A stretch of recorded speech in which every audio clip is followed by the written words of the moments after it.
فرش پر بکھرے سرخ گلاب کی پتیاں اب کچلی جا چکی تھیں، اور عنایا کا وہ بھاری زرق برق دوپٹہ کسی شکستہ پرچم کی طرح بیٹھ کے پائے دانے پر گرا ہوا تھا۔ عنایا کو آنکھ کھلی جیسے لگا اس کے وجود کا ہر پور ٹوٹ رہا ہے۔ اس نے اپنی بوجھل پلکیں اٹھائیں اور سامنے صوفے پر پڑی تو اس کا دل اچھل کر حلق میں آ گیا۔ شاہویر جہانگیر، جو سفید لٹھی کی سوٹ میں ملبوس، ہاتھ میں تسبیح لیے نہایت سکون سے اسے ہی دیکھ رہا تھا۔ اس کے چہرے پر رات والی وحشت کی جگہ ایک عجیب سی فاتحانہ مسکراہٹ تھی۔ جاگ گئی؟ اس کی گہری مردانہ آواز کمرے میں گونجی۔ میں تو سمجھا تھا کہ شاید تم نے رات بھر کی تھکن کے بعد سورج سے بھی انتقام لینے کا ارادہ کر رکھا ہے کہ آج طلوع ہی نہیں ہونا۔ عنایا نے تکیے کا سہارا لے کر اٹھنے کی کوشش کی۔ اس کی کلائیاں شاہویر کی سخت گرفت کی وجہ سے نیلی پڑ چکی تھیں۔ اس نے نفرت سے اپنی کلائیوں کو دیکھا اور اپنی شاہویر کی طرف نظریں اٹھائیں۔ تمہاری دی ہوئی اذیتیں مجھے سونے نہیں دیتی شاہویر، اور یاد رکھنا یہ تھکن نہیں ہے، یہ اس آگ کا ایندھن ہے جو میں نے تمہارے لیے اپنے دل میں چلائی ہے۔ عنایا کی آواز میں ابھی بھی وہی کھنک تھی، وہی انا تھی جس نے شاہویر کو اس کا دیوانہ بنایا تھا۔ شاہویر اٹھا اور بڑے سکون سے چلتا ہوا بیٹھ کے قریب آیا۔ اس نے جھک کر عنایا کے بکھرے ہوئے بالوں کی ایک لٹ کو انگلی پر لپیٹا۔ عنایا نے پیچھے ہٹنے کی کوشش کی مگر وہ اس کی کمر کے پیچھے ہاتھ رکھ کر اسے اپنے قریب کر چکا تھا۔ آگ؟ شاہویر نے اس کی آنکھوں میں جھانکتے ہوئے سرگوشی کی۔ تمہاری یہ آگ تو مجھے زندگی دیتی ہے عنایا۔ جس دن تمہاری آنکھوں میں میرے لیے نفرت ختم ہوگی، سمجھی شاہویر مر گیا۔ لیکن یاد رکھنا تم اب اس حویلی کی ملکہ ہو، مگر میرے اشاروں پر۔ باہر دنیا کے لیے تم شاہویر کی عزت ہو، لیکن اس کمرے کے اندر تم میری وہ قیدی ہو جسے رہا ہونے کی تمنا بھی گناہ لگے گی۔ تم مجھے کبھی نہیں جیت پاؤ گے۔ عنایا نے اس کے ہاتھ کو اپنے بالے سے جھٹک دیا۔ تم نے میرا جسم تو ولی میں حاصل کر لیا مگر میری روح آج بھی آزاد ہے۔ تم کیا سمجھتے ہو نکاح کے 2 بول پڑھ کر میں تمہیں اپنا شوہر مان لوں گی؟ تم ایک درندے ہو۔ وہ اسے زبردستی بیڈ کی طرف دھکیلنے لگا۔ عنایا کی چیخیں نکل گئی، وہ ہاتھ پاؤں مار رہی تھی۔ اس کے ناخن شاہویر کے بازو پر نشان ڈال رہے تھے۔ چھوڑو مجھے، خدا کا واسطہ تم میرے باپ کے قاتل ہو، مجھ پر ہاتھ مت ڈالو۔ عنایا رو رو کر ہلکان ہو رہی تھی۔ اس کی پریشانی شاہویر کے جنون کو مزید بڑھا رہی تھی۔ جتنا چیخو گی، جتنا تڑپو گی، شاہویر کو اتنا ہی سکون ملے گا۔ اس نے عنایا کے ہاتھ بیڈ کی پشت سے جکڑ دیے اور اس کے چہرے پر جھک گیا۔ اس کا لہجہ کتنا ہی اکھڑ کیوں نہ تھا، اس میں ایک تڑپانے والا رومان بھی تھا جو عنایا کو مزید خوفزدہ کر رہا تھا۔ تمہارا یہ حسن، یہ غرور، آج سب میرے قدموں میں ہوگا۔ تم کہتی ہو نا کہ میں قاتل ہوں، تو پھر آج اس قاتل کی درندگی کا مزہ چکھو۔ میں مر جاؤں گی لیکن کبھی بھی تم سے شادی نہیں کروں گی۔ اگر تم نے میرے ساتھ زبردستی کرنے کی کوشش کی تو یاد رکھنا شاہویر جہانگیر، میری لاش تو تمہارے ساتھ رخصت ہو سکتی مگر میں نہیں۔ ایک چنگھاڑتی ہوئی آواز محل میں گونجی تھی۔ اس وقت وہاں پر تمام مرد براجمان تھے۔ پنچایت کا سماں لگتا تھا۔ کسی کو اجازت نہیں تھی کہ مردوں کے بیچ آ کر اپنی آواز بلند کر سکے، مگر سوائے اس لڑکی کے۔ شاید پہلی بار ایسا ہوا تھا کہ کوئی لڑکی مردوں کی پنچایت میں شیرنی کی طرح دہاڑ کر بولی تھی۔ اور شاہویر جہانگیر جو ماتھے پر بل ڈالے اس وقت سامنے بیٹھے سرپنچ کے فیصلے پر چہرے پر ایک شیطانی مسکراہٹ سجائے بیٹھا تھا۔ اپنی فتح کے ڈنکے بجانے ہی والا تھا کہ اس لڑکی کی آواز سن کر اس کی غیرت نے تو جیسے جوش مار دیا تھا۔ شہزاد نے گھبرا کر عنایا پہ ایک نظر ڈالی تھی۔ اگلے ہی پل کپ کپاتا ہوا فوراً اپنے ہاتھ سرپنچوں کے سامنے جوڑ چکا تھا۔ معاف کیجیے گا، میں معذرت چاہتا ہوں۔ معاف کیجیے گا، بچی ہے، اس کو ہوش نہیں ہے، کچھ بھی بولی جا رہی ہے۔ اس سے پہلے کہ شہزاد اسے جا کر چپ کرواتا، اگلے ہی پل شاہویر جہانگیر نے شہزاد کا بازو پکڑ کر اسے پیچھے کر دیا۔ چھوٹے صاحب، میرے یہ بندے ہاتھ دیکھ لیجئے، میں معافی چاہتا ہوں۔ ہم تو آپ کے نوکر ہیں، آپ ہمارے مالک۔ اس لڑکی کا دماغ تو جب سے کالج جانا شروع ہوئی ہے تب سے گھوما پڑا ہے۔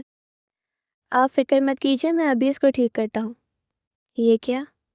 اس کا تو باپ بھی کب سے اٹھ کر مانک کا؟ اتنا کہہ کر وہ آگے بڑھتا ہے۔ شاہویر نے گھور کر شہزاد کو دیکھا۔ کرسی پیچھے کر کے خود آگے بڑھتا ہوا 17 سالہ عنایا کے سامنے آ کر کھڑا ہوا، آنکھوں میں آنسو، تکلیف اور کرب لیے عنایا اس کی طرف دیکھ رہی تھی۔ اسے اپنی جانب یوں بڑھتا دیکھ کر اس کا تو سانس رکا تھا۔ جہاں باقی پنچایت کے لوگ پیچھے مڑ کر اس جانب دیکھ رہے تھے، وہیں وہ عنایا کے سامنے آ کر کھڑا ہو چکا تھا اور کہنے لگا، رخصت تو تمہیں میں اپنے ساتھ کر کے ہی لے کر جاؤں گا، چاہے پھر زندہ ہو یا مردہ۔ آج تک تم نے میری جتنی بھی بے عزتیاں کی ہیں، ہر ایک بے عزتی کا بدلہ اس انداز میں لوں گا کہ جہانگیر حویلی میں تمہاری چیخیں در و دیوار ہلا کر رکھ دیں گی۔ سرپنچ میں ابھی اور اسی وقت اس لڑکی سے نکاح کرنا چاہتا ہوں۔ میں 1 مہینے کی مہلت دے کر اس کے لیے فرار کے دروازے نہیں کھول سکتا۔ مولوی صاحب کو بلوایا جائے۔ یہ الفاظ تھے یا پگھلا ہوا سیسا؟ عنایا کسی طرح خود کو ان سے چھڑوانا چاہتی تھی۔ وہ کبھی بھی اپنا آپ اس شہابیر جہانگیر کو نہیں سونپ سکتی تھی، جس نے جب سے اس کی زندگی میں آیا تھا اس کی زندگی جیلن بنا رکھی تھی، مگر اس کے چنگل میں اب ہمیشہ ہمیشہ کے لیے پھنسنے والی تھی۔ روتی چیختی چلاتی اس نے اپنے آپ کو شہابیر جہانگیر سے چھڑانے کی کوشش کی تھی، اور پیچھے بیٹھے مرد جو عمر میں دونوں سے بڑے تھے، مگر سب نے تو گویا ہاتھوں میں چوڑیاں پہن رکھی تھی، کسی نے بھی جرأت نہیں کی تھی کہ حویلی کے سردار کے اکلوتے بیٹے شہابیر جہانگیر کو آ کر روک سکتا۔ یوں سب کے سامنے تماشا بنتے دیکھ کر شہزاد فوراً آگے بڑھا تھا، کہنے لگا کہ جیسے آپ کا حکم سردار، آپ فکر مت کیجیے، میں ابھی سے تیار کر لاتا ہوں، کوئی گڑبڑ نہیں ہوگی۔ شہزاد اسے کھینچ کر گھر کے اندر لے کر جا رہا تھا اور وہ چیخ چیخ کر کہہ رہی تھی کہ میں اس شخص سے شادی نہیں کرنا چاہتی، اس نے میرے باپ کو مارا ہے، اس کی وجہ سے میرا باپ مجھے چھوڑ کر چلا گیا، میرے بابا آج میرے ساتھ نہیں، میں یتیم ہو گئی، یہ میرے باپ کا قاتل ہے۔ یہ سب کہتے وہ رو رہی تھی جب شہزاد نے اسے پکڑ کر فرش پر لا کر پٹکا تھا اور کمرے کا دروازہ بند کر چکا تھا۔ شہزاد کی بیوی رخسانہ بھی وہیں پر آ چکے تھی۔ کھڑکی سے باہر جھانک جھانک کر وہ باہر آئے مردوں کو دیکھ رہی تھی۔ پھر رخسانہ کہنے لگی، دیکھ لیا تو نے؟ تجھے ہی شوق تھا نا اپنے باپ کے قتل کا بدلہ لینے کا؟ تیری خواہش تھی نا کہ تو اپنے باپ کے خون کا بدلہ لے؟ دیکھ تیری خواہش شہابیر جہانگیر نے کیسے پوری کی ہے۔ وہ تجھے بیاہ کر اپنے گھر لے جائے گا اور تیرا وہ حشر کرے گا نا کہ تو خود سوچ، تیری روح کی دھجیاں دن رات اڑیں گی اور تو چاہ کر بھی خود کو اس سے بچا نہیں پائے گی۔ تجھے کہا تھا یہ بڑے لوگ ہیں، ان کا خلاف آواز مت کر، مگر آج بھگت پھر اپنا کیا ہوا۔ وہ پھوٹ پھوٹ کر روتے ہوئے اسے تیار کر رہی تھی۔ آخر اس کا قصور کیا تھا کہ اپنے باپ کی موت کا انصاف مانگنا بھی جرم تھا؟ اس نے پنچایت میں اپنے باپ کو مارنے والے شہابیر جہانگیر کو سزا دلوانی تھی، مگر پنچایتی بھی شہابیر جہانگیر کے ہی لوگ تھے۔ آدھی رات کو انہی کے گھر پنچایت لگا چکے تھے، فیصلہ بھی یہی سنایا تھا جو عنایا کی زندگی کو اجاڑ چکا تھا۔ شہابیر جہانگیر نے کہا تھا کہ میں کفارے کے طور پر اس کی بیٹی عنایا سے شادی کرنے کے لیے تیار ہوں۔ عنایا جیسی سزا دلوانا چاہتی تھی، الٹا اس کے چنگل میں پھنس چکے تھے، اور اس کا چچا تو ویسے ہی ان لوگوں کے آگے کبھی زبان نہیں کھولتا تھا۔ خوف کے مارے اس کا وجود کانپ رہا تھا۔ جب رخسانہ نے الماری سے سرخ جوڑا نکال کر اس کے سامنے بیٹھ پر پٹکا، پہن لو اب یہ جوڑا، رخصتی ہو رہی ہے تیری، تو شاید بیٹی ہوگی، کل تیرے باپ کا جنازہ اٹھ رہا اور آج تو دلہن بن کر بیاہی جائے گی اور سہاگ رات منائے گی۔ اچھا ٹھیک ہے۔ یہ الفاظ سن کر وہ چیخ چیخ کر رونے لگی تھی۔ ڈریسنگ ٹیبل پر پڑا ہوا سارا سامان اٹھا کر اس نے چلاتے ہوئے زمین بوس کیا تھا۔ ہر ایک چیز ٹوٹتی چلی گئی اور چچی نے اسی پر ایک زوردار تھپڑ اس کے منہ پر چلاتا اور کہنے لگی، یہ سارا نقصان اب جا کر اپنے شہابیر جہانگیر کے گھر میں کرنا، جس کے گھر میں تم ونی ہو کر جا رہی ہو۔ چچی نے وہی سرخ جوڑا اٹھا کر اس کی گود میں پٹکا تھا اور وہ روتی ہوئی اپنی قسمت پر جیسے ٹوٹ سی چکی تھی۔ لیکن آخری بار سامنے کھڑے شہزاد کو دیکھا جو دونوں ہاتھ سینے پر باندھے کھڑا تھا۔ وہ اٹھی اور اپنے چچا کے سامنے جا کر کھڑی ہو گئی، روتے ہوئے کہنے لگی کہ چچا کیا کر رہے ہیں آپ کے مرحوم بھائی کا خون ہوں میں، خدا کا واسطہ ہے آپ کو ان لوگوں سے مجھے بچا لیجیے۔ انہیں کہیں کہ ہمیں ایسا کوئی کفارہ نہیں چاہیے اور نہ ہی میں ان کے گھر میں جاؤں گی، وہ شخص جانتا ہے میرے ساتھ کتنا برا سلوک کرے گا۔ مگر شہزاد کہنے لگا کہ تمہیں ہی شوق تھا نا اپنے باپ کے خون کا بدلہ لینے کا، بڑے جوش و خروش سے کہہ رہی تھی کہ میرے باپ کو اس شخص نے مارا ہے، میں اسے زندہ نہیں چھوڑوں گی، تو پھر جاؤ۔ بڑی بڑی باتیں کر رہی تھی نا کہ میرے باپ کا جنازہ تبھی اس گھر سے اٹھے گا جب ان کا قاتل پکڑا جائے گا، جب ان کا قاتل سامنے آئے گا۔ اب آ گیا سامنے، جواب دو مجھے، کیا کہہ رہی ہو؟ میں تو شروع سے لے کر اب تک تمہیں منع ہی کرتا آیا ہوں کہ ایسا مت کرو، مگر یہ ساری بھائی صاحب کی دی ہوئی چھوٹ ہے تمہیں، جو آج تم اس نوبت تک پہنچی ہو۔ یہ کہہ کر شہزاد بھی غصے سے بھر گیا تھا، چلا کر کہہ کر گیا تھا کہ بناؤ اسے دلہن، یہ تو ہمارے سروں سے اترے، بڑی آئی تھی شاہوی جہانگیر سے مقابلہ کرنے والی۔ رخسانہ نہ جانے کیا کیا بول رہی تھی اور وہ چپ چاپ سفید چادر اپنے گرد لپیٹے باہر مردوں میں آئی تھی۔ شاہوی جہانگیر نے ایک فاتحانہ نظر مسکرا کر اس پر ڈالی، پھر کہنے لگا، یہ کیا؟ تمہیں تو سرخ آنچل میں دلہن بن کر آنا چاہیے تھا سویٹ ہارٹ، مگر تم تو سفید چادر اوڑھ کر یوں آئی ہو جیسے تمہارا نکاح نہ ہو بلکہ بیوہ ہو چکی ہو۔ کھا جانے والی نظروں سے اس نے شاہوی جہانگیر کو دیکھا، جب رخسانہ نے اسے پیچھے سے دھکا دے کر گرانے کے انداز میں صوفے پر بٹھایا۔ مولوی صاحب نکاح شروع کر چکے تھے اور کسی فلم کی طرح اپنی ماضی کو اپنی آنکھوں میں چلتے ہوئے دیکھ رہی تھی۔ ماں کا تو بچپن میں ہی انتقال ہو گیا تھا۔ عنایہ اپنے باپ کے ساتھ اپنے چھوٹے سے آشیانے میں رہتے تھے۔ اب تک انہوں نے جو بھی کمایا تھا وہ اپنی بیٹی کی پڑھائی پر ہی خرچ کیا تھا۔ ان کا ماننا تھا کہ رہن سہن گھر تو بعد میں بھی بندہ اچھا بنا لیتا ہے، مگر جب تک بچے پیروں پر کھڑے نہیں ہو جاتے تب تک ماں باپ کے لیے فضول خرچی کرنا حرام ہے۔ یہی بچے اپنے پیروں پر کھڑے ہو کر ہمیں سکون پہنچائیں گے، ہمارا نام روشن کریں گے۔ مگر جیسے ہی عنایہ کالج میں پہنچی تھی، ساتھ ہی ارشد کی طبیعت اکثر خراب رہنے لگی تھی۔ ایک وقت تو ایسا بھی آیا تھا جب وہ کام کاج سے بالکل عاری بستر پر ہی جا لگے تھے۔ ساری جمع پونجی علاج پر لگنے لگی۔ پھر ایک ایسا وقت بھی آیا جب فاقوں کی نوبت تک آنے لگی۔ پڑھائی کو جاری رکھتے ہوئے عنایہ نے ساتھ ایک اکیڈمی میں بچوں کو ٹیوشن بھی پڑھانا شروع کر دیا تھا۔ ساتھ ساتھ وہ آن لائن کلاسز لے کر بھی گزارا کر رہی تھی۔ گھر رہ کر جو کام ارشد صاحب سے ہوتا وہ کر دیتے۔ اس روز عنایہ کے کہنے کے باوجود وہ ضد کر کے دکان کے لیے نکل چکے تھے۔ ابھی عنایہ اکیڈمی میں تھی جب اس نے اپنے والد کو کال کی، مگر فون مسلسل بند آ رہا تھا۔ وہ پریشان ہو چکی تھی تو ارشد صاحب کے گھر آنے کا وقت تھا۔ آخر 3 بار مسڈ کالز کے بعد ارشد صاحب نے فون اٹھا ہی لیا۔ وہی ہمیشہ کی طرح ہنستے مسکراتے ہوئی آواز اس کی سماعتوں سے ٹکرائی۔ وہ مسکرا کر کہنے لگی کہ بابا، فون اٹھانے میں اتنی دیر کیوں کر دی؟ آپ گھر پہنچ گئے ہیں یا نہیں؟ ارشد صاحب مسکرا کر کہنے لگے کہ ارے بیٹا، یہاں پر سگنل کا تھوڑا مسئلہ ہے، میں بس 5 منٹ میں گھر پہنچنے والا ہوں۔ لیکن تبھی اچانک ایک دل خراش چیخ کی آواز آئی تھی۔ 3 بار فلک شغاف چیخ دی ارشد صاحب کی، جو آواز اپنے کانوں سے عنایہ سن چکے تھے۔ ایک ایکسیڈنٹ ہو چکا تھا، جس نے ایکسیڈنٹ کیا تھا وہ موقع پر فرار ہو چکا تھا۔ عنایہ اکیڈمی سے بھاگی تھی، فوراً رکشہ لے کر گھر کے راستے کی طرف نکلی۔ مسلسل کالز بھی کر رہی تھی۔ تب اس مقام پر پہنچی جہاں پر بہت سے لوگ اکٹھے تھے۔ سڑک پر خون گرا ہوا تھا جس سے لوگ کپڑے سے صاف کر رہے تھے۔ عنایہ چیخ چیخ کر روتے ہوئے لوگوں سے کہہ رہی تھی کہ میرے والد تو ٹھیک تھے نا؟ اور لوگ اس سے منہ چھپاتے کہتے کہ بیٹا دعا کرو، تمہارے ابو کو بڑی سیریس کنڈیشن ہے، سرکاری ہسپتال لے کر گئے ہیں۔ عنایہ روتی دھوتی وہاں سے سیدھا ہاسپٹل پہنچی تھی، مگر تب تک موت کی ہچکی ارشد صاحب کو ہمیشہ ہمیشہ کے لیے لے جا چکی تھی۔ اپنے باپ کی میت کے پاس چیخ چیخ کر روتے ہوئے عنایہ کی سسکیاں سن کر لوگ بھی آبدیدہ ہو چکے تھے۔ اتنے اچانک سے یہ سب کچھ ہو چکا تھا کہ عنایہ کو خود بھی سمجھ نہیں آ پائی تھی کہ اس کے والد اسے کبھی یوں بھی چھوڑ کے جا سکتے ہیں۔ پہلے تو ہوش حواس سے بیگانہ اپنے باپ کی میت کے پاس بیٹھ کر روتی رہی۔ خاندان کی عورتیں، رشتہ دار وہیں پر موجود تھے۔ بار بار جنازے کے وقت کے بارے میں پوچھا جا رہا تھا، لیکن عنایہ فوراً اٹھی۔ پھر ہر ایک کی نظر اسی پر مرکوز تھی، جب کہنے لگی کہ جب تک مجھے پتہ نہیں چل جاتا کہ میرے باپ کو کس نے مارا ہے تب تک میرے باپ کا جنازہ اس گھر سے نہیں اٹھے گا۔ لڑکی ہو کر اس نے اتنی ہمت دکھائی تھی۔ پاس بیٹھی عورتیں کہنے لگیں کہ ارے عنایہ بیٹا، سڑک پر اتنے لوگ آتے جاتے ہیں، کیا پتہ کون امیر زیادہ تھا جو یہ حرکت کر گیا؟ مگر سب کے منع کرنے کے باوجود عنایہ اس مقام پر گئی تھی۔ آس پاس موجود عمارتوں اور دکانوں پر CCTV کیمرے لگے تھے۔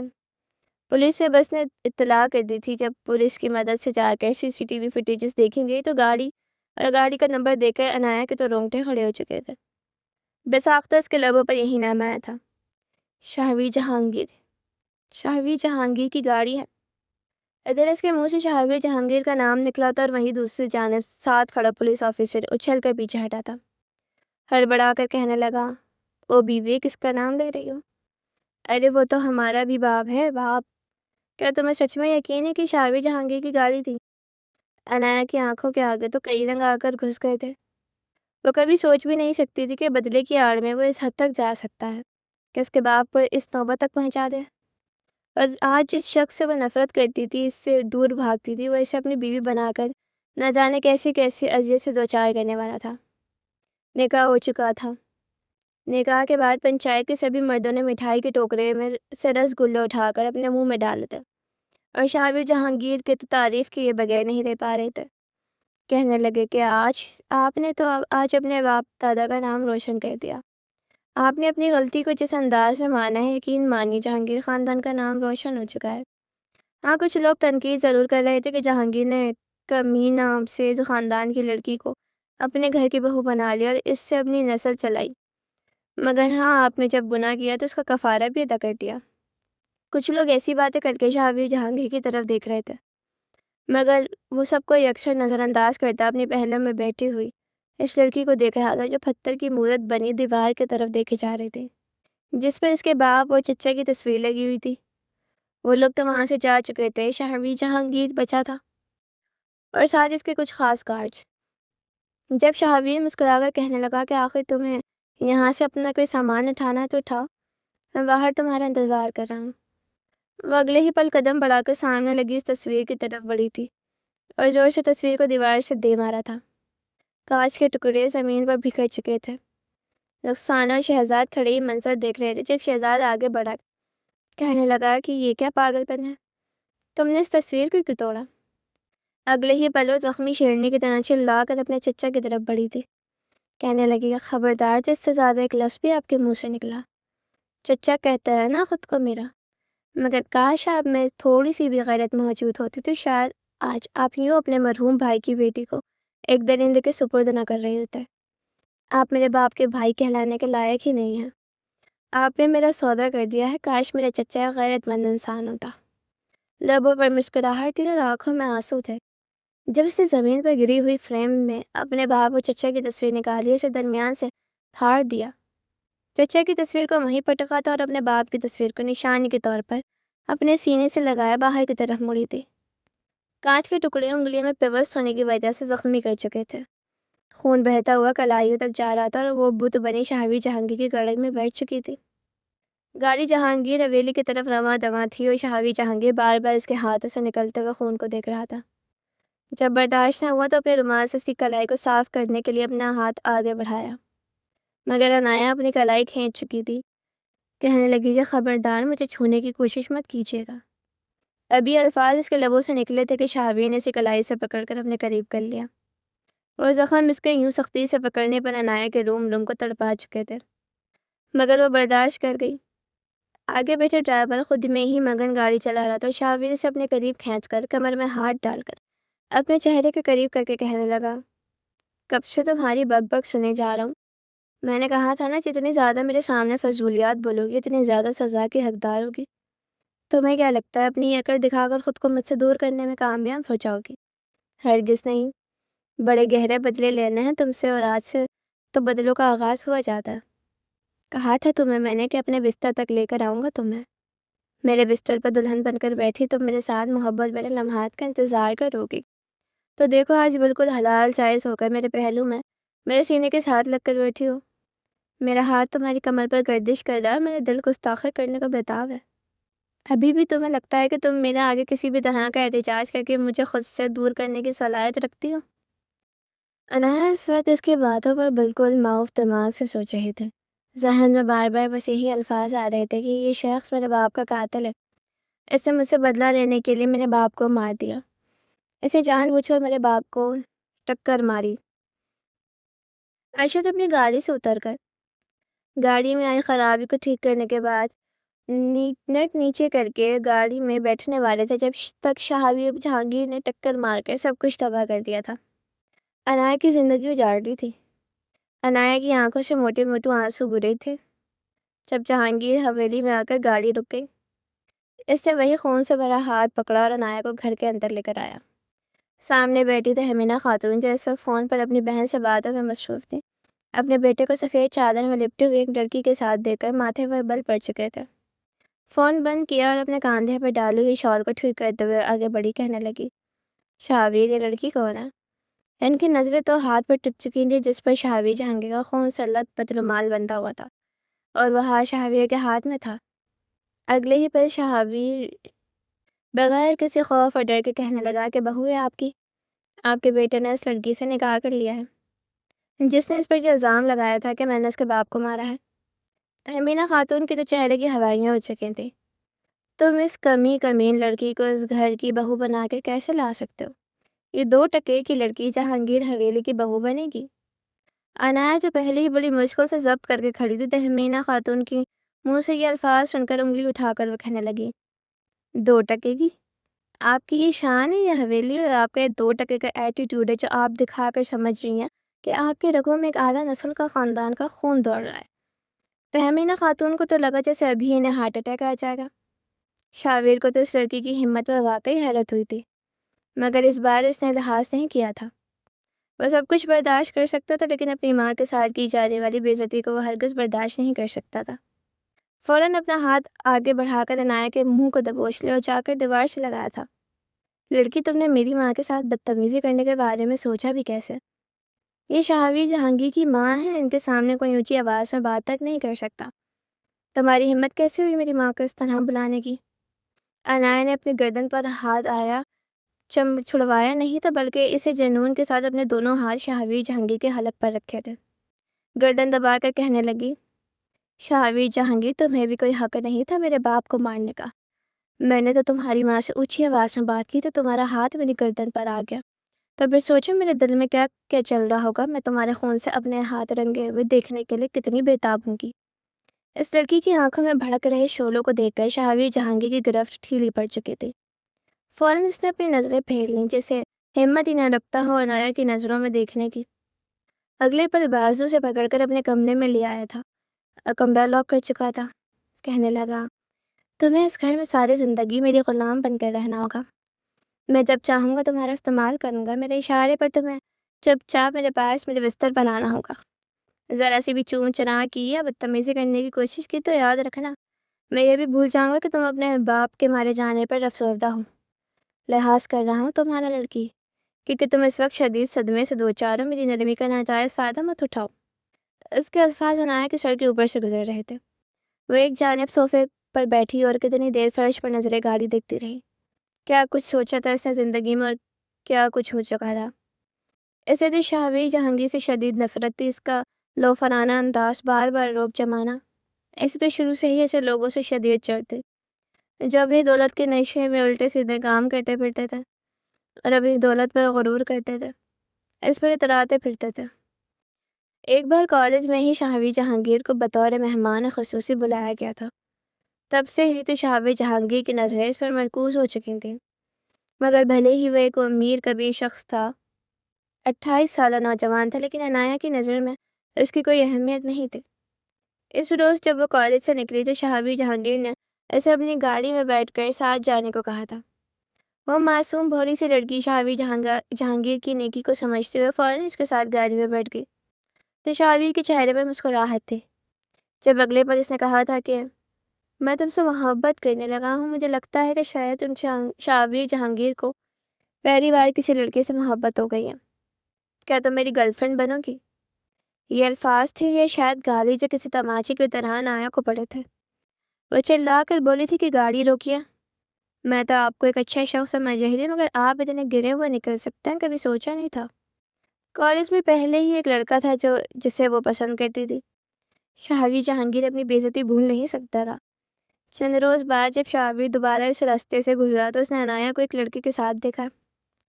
دونوں ریڑھی کے ساتھ کھڑے گول گپے کھا رہے تھے، ساتھ اور بھی لڑکے لڑکیاں موجود تھے، مگر اگلے پل شہابیر نے اسے بازو سے پکڑ کر ساتھ لے جانا چاہا تھا، مگر بھرے مجموعے میں وہ اپنا بازو چھڑوا کر اسے دھکا دے چکی تھی۔ تم ہوتے کون ہو مجھ پر زبردستی کرنے والے؟ لگتے کیا ہو میرے جو ہر وقت میرے باپ بننے کے لیے آ جاتا ہو؟ شادی کر رہی ہوں میں اس کے ساتھ اور اسی کے ساتھ زندگی گزاروں گی۔ تم جیسے ظالم درندوں کو کیا لگتا ہے کہ ہر لڑکی کو اپنی دولت سے خرید لوگے؟ ہر ایک کی نظر اس وقت شہابیر پر تھی۔ اس بدنامی کے بعد دوبارہ وہ لڑکا کالج چھوڑ کر جا چکا تھا اور عنایت کو تو جیسے ایک الگ پریشانی نے دوچار کر دیا تھا۔ جہاں گھر میں باپ کی طبیعت خراب تھی، وہاں شہابیر جہانگیر کا یہ رویہ اسے سمجھ نہیں آ رہا تھا کہ وہ کیسے اپنا پیچھا شہابیر جہانگیر سے چھڑوا سکے۔ ایک شام جب اکیڈمی سے گھر لوٹ رہی تھی تبھی شاوی جہانگیر نے کڑوا گھونٹ بھر کر گاڑی اس کے پاس روکی تھی۔ ہاں میں تمہیں چھوڑ آتا ہوں، اس وقت تم اکیلے جانا بہتر نہیں۔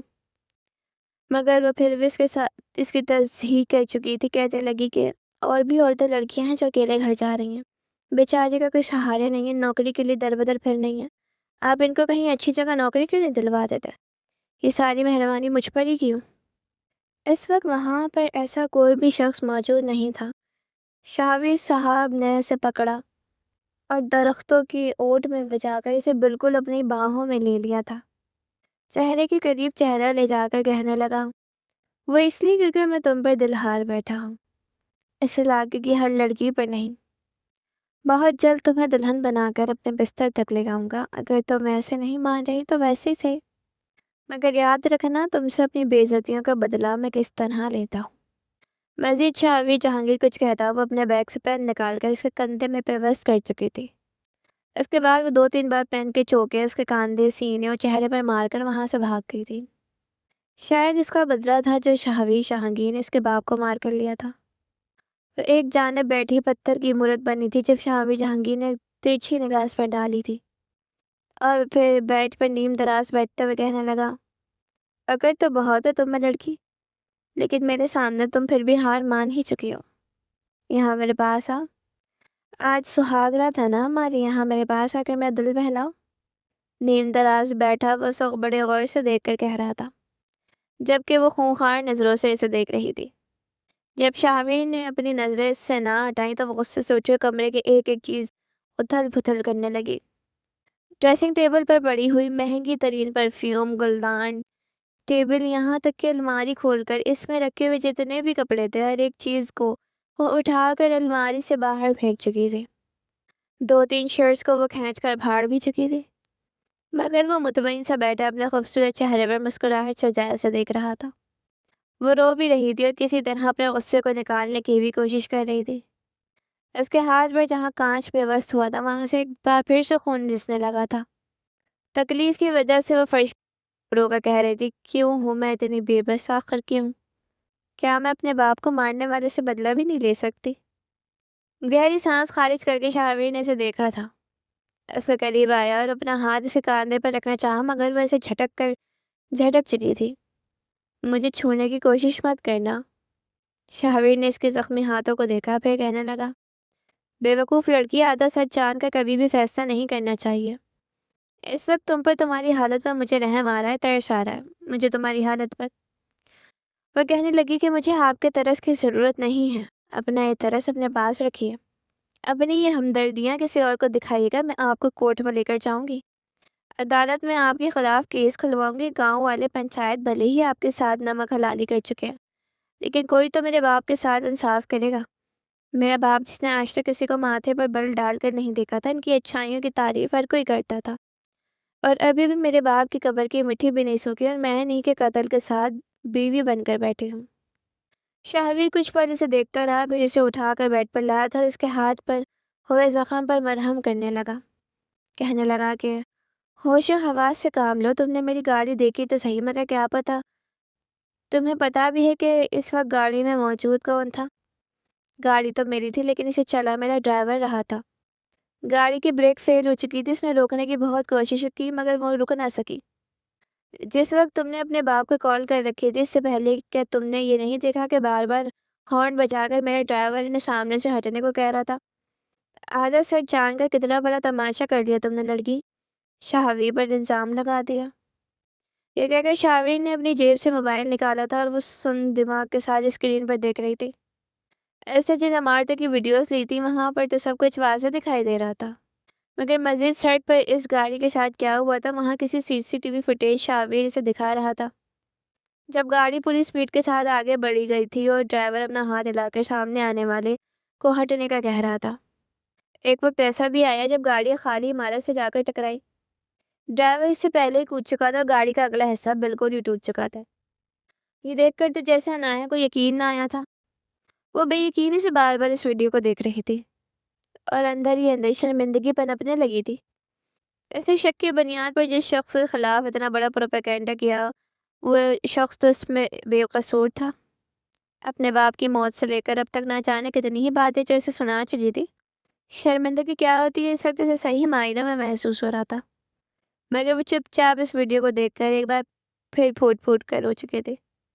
شہریر نے اسے رونے ہی دیا تھا، یہاں تک کہ اگلے روز ڈرائیور کے پاس بھی ہاسپٹل لے کر گیا تھا، جس کا بازو اور ٹانگ ٹوٹ چکے تھے۔ وہ بھی اس کے باپ ہی کی عمر کا تھا، تو دونوں ہاتھ جوڑ کر روتے ہوئے کہہ رہا تھا کہ گاڑی کی بریک فیل تھی، ورنہ میں کبھی بھی تمہارے باپ پر گاڑی نہ چڑھاتا۔ میرے خلاف پولیس کارروائی مت کرنا، میری زندگی تباہ ہو کر رہ جائے گی۔ میری تمہاری عمر کی 2 لڑکیاں ہیں، میں واحد ان کا سہارا ہوں، میرے بعد وہ کہاں جائیں گی؟ عنایہ اس شخص کو یوں ہی چھوڑ کر واپس گاڑی میں آ کر بیٹھ چکی تھی۔ باپ کے جانے کا غم تو تھا، مگر شہریر سے نفرت میں وہ اس حد تک آگے بڑھ سکتی تھی کہ اچھے برے کی تمیز ہی بھول رہی تھی۔ ایسے شہریر سے خوف آنے لگا تھا۔ شہریر نے اس سے شادی تو کر لی تھی، مگر اس سے ساری غلط فہمی میں سے رہ کر یہ بات ستا رہی تھی کہ نہ جانے وہ اب اسے کیسے کس بات کے بدلے لے گا۔ آج تک عنایہ نے کسی کو لفظ سوری نہیں کہا تھا۔ شہریر جہانگیر گاڑی میں آ کر بیٹھا اور گاڑی کو حویلی کی طرف رواں کر دیا۔ وہ جو سمجھ رہی تھی کہ اسے خوب کھری سنائے گا، ویسا کچھ بھی نہیں ہوا تھا۔ گھر جا کر وہ اپنے کمرے میں بند ہو گئی۔ کئی روز یوں ہی آنکھ میں چولی میں گزر چکے تھے، یہاں تک کہ شہریر کے کہنے پر ڈرائیور کے ساتھ وہ اپنے باپ کی قبر پر بھی ہو کے آئی تھی۔ شہریر شہر میں کسی ضروری کام سے گیا ہوا تھا۔ اس شام جب اپنے باپ کے 40ویں پر وہ غریب بچوں میں کھانا بانٹنے کے بعد گھر لوٹی تو سامنے ٹانگ پر ٹانگ چڑھائے تہمینہ خاتون بیٹھی تھی۔ اس سے پہلے کہ وہ کمرے میں جاتی فوراً آواز دے کر کہنے لگی، سنو لڑکی یہاں آؤ۔ عنایہ نے سٹ پٹاتے ہوئے تہمینہ بیگم کو دیکھا تھا، سر جھکا کر ان کے سامنے کھڑی ہو گئی۔ وہ دونوں ہاتھ سینے پر باندھے عنایہ کو دیکھ رہی تھی۔ آج سے 1.5 ماہ پہلے تو بڑی اکڑ کے ساتھ اس گھر میں آئی تھی، ایسا لگ رہا تھا جیسے چیر پھاڑ کر رکھ دو گی، مگر آج میرے بیٹے نے تمہارا کیسے غرور توڑا ہے، ایسے لگ رہا ہے جیسے تمہارے منہ میں زبان ہی نہ ہو۔ عنایہ نے موقع کا فائدہ اٹھاتے ہوئے فوراً معافی مانگی تھی، معذرت کرتے ہوئے کہنے لگی کہ مجھے معاف کر دیجیے گا آنٹی، غلط فہمی کی بنیاد پر میں نے آپ کے ساتھ بدتمیزی کر دی۔ مگر وہ فوراً اٹھ کر کہنے لگی کہ کون آنٹی؟ کس کی آنٹی؟ تمہاری اتنی اوقات ہے کہ میرے ساتھ کوئی رشتہ بنا سکو؟ مالک ہوں میں تمہاری، جہانگیر حویلی کی تہمینہ بیگم۔ بیگم صاحبہ کہہ کر بلاؤ مجھے؟ تم جیسی کمین کیا سمجھتی ہے کہ نکاح کے 2 بول بول کر نکاح میں آ جائے گی تو اس گھر میں آ کر ان کی نسل بدل جائے گی، ان کی برادری ہماری برادری کے مقابل آ جائے گی؟ ایسا ہرگز نہیں ہو سکتا۔ میں نے اپنی زبان پر اگر کفل لگا رکھا ہے تو وہ صرف اور صرف اپنے بیٹے کی وجہ سے تھا، جس نے مجھے قسم دے رکھی تھی کہ جب تک تمہارے باپ کے مرنے کے 40 دن پورے نہیں ہو جاتے تب تک کوئی تمہیں کچھ نہیں کہے گا، مگر اب جھاڑو پونچھا سنبھالو، اس گھر میں اپنی اوقات کے مطابق رہنا شروع کر دو، کیونکہ میں اب تم پر بالکل بھی رحم نہیں کروں گی۔ عنایہ چپ چاپ ان کی ہر ایک بات سن رہی تھی اور پھر اگلے ہی پل کہنے لگی کہ اگر مجھے میرا شوہر شاویر کہے گا تو میں ضرور اس گھر میں صاف صفائی کی امور پر سر انجام دے لوں گی۔ اپنے گھر میں بھی کام کرتی تھی، اس گھر کو بھی اپنا گھر سمجھ کر لوں گی، مگر یہ یاد رکھیے گا حویلی میں کام کرنے والے ملازم گاؤں میں جا کر آپ کی عزت کی دھجیاں اڑانے میں کسر نہیں چھوڑیں گے۔ ادھر یہ بات چل رہی تھی جب شاویر اندر داخل ہوا۔ اس کے اندر داخل ہوتے تہمینہ بیگم نے ایک تھپڑ عنایہ کے منہ پر مارا تھا۔ اسے بالوں سے جکڑ کر کہنے لگی، میرے سامنے زبان چلائے گی؟ اتنی جرت ہے تجھ میں؟ شاویر بہت ہو گیا، اس لڑکی کو تم اب ایسا سبق سکھاؤ گے، ایسا سبق کہ اس پل کو پچھتائے گی جب اس نے تمہارے ساتھ بدتمیزی کی تھی۔ شاویر اپنی مٹھیاں جکڑ چکا تھا۔ 1 ہفتے بعد وہ حویلی واپس لوٹ رہا تھا۔ جس انداز میں اس نے عنایہ کو اپنے ماں کے ساتھ دیکھا تھا، اس کا خون کھول اٹھا تھا۔ خاموش مجرموں کی طرح کھڑی تھی اور شاویر حیران تھا کہ لڑکی اس قدر بدل سکتی ہے۔ چپ چاپ اس نے شاویر کی ہلکی پھلکی ڈانٹ کو سنا اور پھر کچن میں جا کر اس کی پسند کے کھانے بنانے لگی۔ شاویر کہیں نہ کہیں سمجھ چکا تھا کہ لڑکی صرف اور صرف اپنی غلطی کا کفارہ ادا کرنے کے لیے سب کچھ کر رہی ہے۔ کھانا تیار کرنے کے بعد وہ ملازموں کے ساتھ مل کر ٹیبل پر کھانا لگا رہی تھی۔ تہمینہ بیگم نے اپنے بیٹے کو کھانا شروع کرنے کا کہا، جب عنایہ ایک جانب کھڑی ہو کر ان کے حکم کا انتظار کر رہی تھی اور تہمینہ بیگم سے اسے نوکرانی سمجھ کر حکم پر حکم چلا رہی تھی۔ جیسے ہی کھانا سرو ہو چکا تو شاویر نے عنایہ کو بلایا تھا۔ وہاں کیوں کھڑی ہو؟ آخر کوئی شاویر جہانگیر کی من چاہی بیوی ہو، یہاں پر میرے ساتھ بیٹھو۔ عنایہ نے سنا تو تھوڑی ہچکچائی تھی۔ محبت کیا ہوتی ہے؟ اس کے دل میں فی الحال شاویر جہانگیر کے لیے اس طرح کا کوئی جذبہ نہیں تھا۔ وہ بس اسی طرح اس گھر میں اپنی جگہ بنانا چاہتی تھی، کیونکہ اپنے چچے شہزاد کے یہاں وہ کسی صورت نہیں جا سکتی تھی۔ اس کا ٹھکانہ جینا مرنا یہیں گھر ہی تو تھا۔ وہ چپ چاپ آ کر شاویر کے ساتھ بیٹھ گئی۔ تہمینہ بیگم نے فوراً سے کہا کہ یہ تمہارے ساتھ کیسے بیٹھ سکتی ہے؟ پچھلے اتنے روز سے میں اسے گھر میں برداشت کر رہی ہوں، تو کیا اب یہ اس گھر میں ہمارے ساتھ بیٹھ کر کھانا بھی کھائے گی؟ جواب میں شاویر نے اپنی ماں سے یہ کہا تھا کہ اماں جان، بیوی ہے وہ میری، وہیں بیٹھ کر کھائے گی جہاں میں بیٹھ کر کھاؤں گا۔ یہ عنایت شاویر جہانگیر ہے۔ تہمینہ بیگم اسے گھور کر دیکھتی خاموش ہو چکی تھی جب شاویر نے اپنے ہاتھوں سے کھانا پلیٹ میں سرو کر کے اسے دیا تھا، اور وہ بڑی مشکل سے وہ کھانا اپنے حلق سے نیچے اتار رہی تھی۔ شاویر کمرے میں جانے سے پہلے کہنے لگا کہ میں چائے پیوں گا، سونے سے پہلے بنا کر لے آنا۔ عنایت نے اپنے ہاتھوں سے چائے بنائی اور جیسے ہی کمرے میں قدم رکھا تو سامنے وہ شرٹ کے بٹن کھول کر ایسے اتارتا اپنے بدن کو آئینے میں دیکھ رہا تھا۔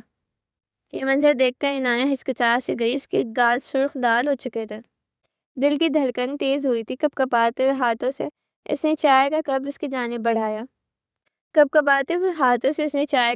جانب بڑھایا۔ شاویر نے کپ تھاما اور جیسے وہ پلٹنے لگی تو فوراً اپنا ہاتھ اس کی کمر کے گرد ہار کر کے کہنے لگا، کہاں جا رہی ہو؟ کپ کپاتے ہوئے لبوں سے کہنے لگی، کچھ نہیں، میں کچن میں برتن سمیٹنے جا رہی ہوں۔ کہنے لگا کہ تمہیں ضرورت نہیں یہ سب کچھ کرنے کی، ملازم ہے اس کام کے لیے، تمہیں یہاں پر میں اپنے لیے لے کر آیا ہوں۔ ابھی تو تم سے کتنے ہی بدلے پورے کرنے ہیں، گن گن کر انگلیوں پر رکھے ہوئے ہیں میں نے۔ شاویر کی یہ بات سن کر عنایت کی آنکھوں میں آنسو آئے تھے۔ ان آنسوؤں کو وہ بہنے سے آج روک نہ پائی۔ دونوں ہاتھ چھوڑ کر اس کے سامنے کھڑی ہو گئی، کہنے لگی کہ دیکھیں خدا را، مجھے چھوڑیے گا نہیں، آپ کے علاوہ میرے اس دنیا میں کوئی بھی نہیں ہے۔